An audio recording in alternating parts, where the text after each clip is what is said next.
اعوذ باللہ من الشیطان الرجیم بسم اللہ الرحمن الرحیم۔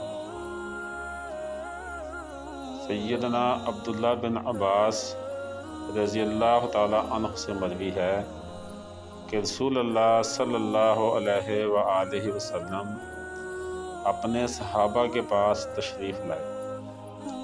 آپ صلی اللہ علیہ وآلہ وسلم نے ارشاد فرمایا، کیا میں تم کو بتاؤں کہ مرتبہ کے اعتبار سے سب سے بہترین آدمی کون ہے؟ صحابہ کرام نے عرض کیا، جی بالکل اے اللہ کے رسول صلی اللہ علیہ وآلہ وسلم، ارشاد فرمائیے۔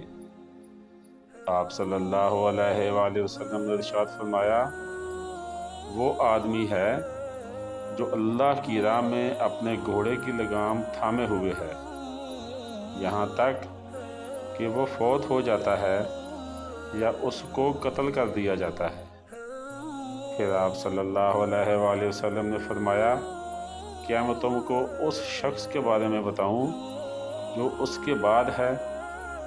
انہوں نے عرض کیا، جی ہاں اے اللہ کے رسول صلی اللہ علیہ وآلہ وسلم، ضرور بتائیے۔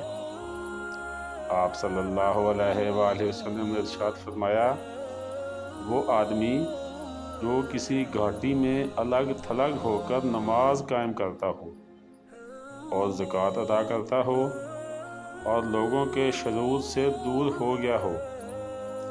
پھر آپ صلی اللہ علیہ وآلہ وسلم نے ارشاد فرمایا، اب کیا میں تم کو بتاؤں کہ بدترین مرتبہ کس کا ہے؟ انہوں نے عرض کیا، جی ہاں اے اللہ کے رسول صلی اللہ علیہ وآلہ وسلم، ضرور بتائیے۔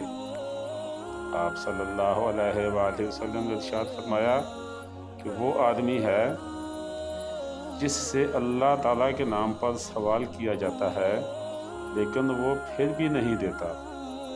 اللہ تعالیٰ سے دعا ہے کہ اللہ پاک ہمیں احادیث نبوی صلی اللہ علیہ وآلہ وسلم پر عمل کرنے کی توفیق عطا فرمائے۔ آمین۔